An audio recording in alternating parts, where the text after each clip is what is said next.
រៀបសួរពុកម៉ែបងប្អូនអរនេះស្វាគមន៍មកកាន់រឿងពិតបាទយើងមិញនេះខ្ញុំបានបាយឆ្កែយកបាយទៅឲ្យឆ្កែនៅខាងអស្ចារ្យផ្លូវចរាចរណ៍ថ្មីនៅខាងនេះ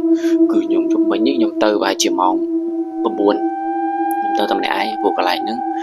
អត់មានអ្នកនៅអញ្ចឹងណាយើងទៅមើលកន្លែងផងហើយយើងដាក់បាយដាក់អីឲ្យឆ្កែឲ្យអីអញ្ចឹងណានឹងអរគ្នានឹងជុំវិញខ្ញុំឃើញអីហ៎ខ្ញុំឃើញភ្លើងចេញពីអាដើមពីគេខ្នោព្រៃណាអ្នកភ្លើងចេញពីក្រោមពីក្នុងដើមខ្នោព្រៃហ្នឹងភ្លើងពណ៌ខៀវតែខ្ញុំអត់ដឹងថាភ្លើងអីទេណាគឺខ្ញុំឃើញប៉ុន្តែខ្ញុំអត់ហ៊ានមកអត់ហ៊ាននិយាយខ្ញុំបើកភ្លើងទូរស័ព្ទហ្នឹង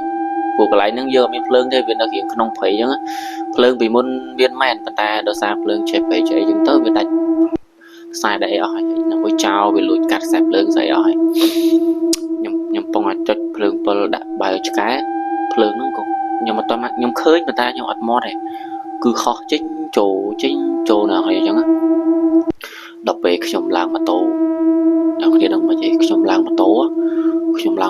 ចេញពីនឹងមកមិនតាន់មកចេញផុតផ្ទះសារតែភ្លើងចង់ហោះសំដៅមកខ្ញុំក៏ឈប់ម៉ូតូ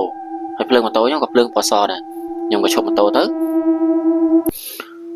ក៏ភ្លើងហ្នឹងហោះចូលទៅក្នុងអាដើមខ្នោព្រៃហ្នឹងណាគ្នាដើមខ្នោព្រៃហ្នឹងហោះចូលទៅវិញ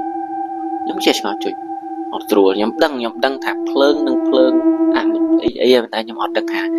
វាជាអាបឬមួយក៏ជាព្រាយអីទេអត់ដឹងទេខ្ញុំមិនស្គាល់ដែរព្រោះយើងអត់សូវស្គាល់ថាភ្លើងព្រាយមិនភ្លើងអាបមិនអញ្ចឹងណាអ្នកនេះ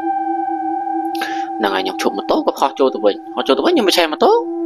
ជិះបានប្រហែលជា5ម៉ែត្រភ្លើងចេញមកវិញចេញមកចង់តាមអ្នកនរគ្នាព្រឺរោមែនតើហោះចេញមកវិញខ្ញុំឈប់ទៀតហោះចូលទៅវិញដល់ពេលខ្ញុំសម្រេចចិត្តថាដល់ហើយផ្លូវស្រួលខ្ញុំជិះដងឈប់តិចចេះតែតាមភ្លើងតាមខ្ញុំរហូតស្រាប់តែពេលខ្ញុំដល់ហើយផ្លូវស្រួលអ្នកនរគ្នានឹងមិនទេខ្ញុំបច្ឆេះម៉ូតូខ្ញុំវូភ្លើងហោះមកលឿនខ្ញុំដល់រៀងមានផ្ទះគេមួយវិញហើយខ្ញុំស្រែកថាជួយផង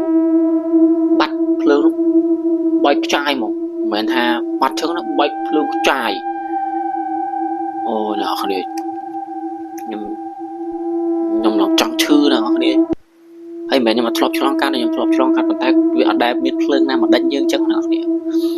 តែអ្នកគ្នាជឿអត់បើអ្នកគ្នាជឿអ្នកគ្នាធ្លាប់ឆ្លងកាត់អ្នកគ្នាជឿបើតែអ្នកអត់ដែលធ្លាប់ឆ្លងកាត់អ្នកគ្នាគិតថាខ្ញុំកុហកខ្ញុំអត់កុហកទេអ្នកគ្នាពិតមែនខ្ញុំដល់ពេលខ្ញុំចង់ខ្លាចអ្នកគ្នាលែងចង់និយាយរឿងហ្នឹងវាដូចស្ដែងពេកតែបើយើងមិននិយាយវាអារម្មណ៍យើងវាចេះតែភ័យព្រួយនៅនឹងយើងចង់និយាយចែកម្លែកឲ្យអ្នកគ្នាដឹងចឹង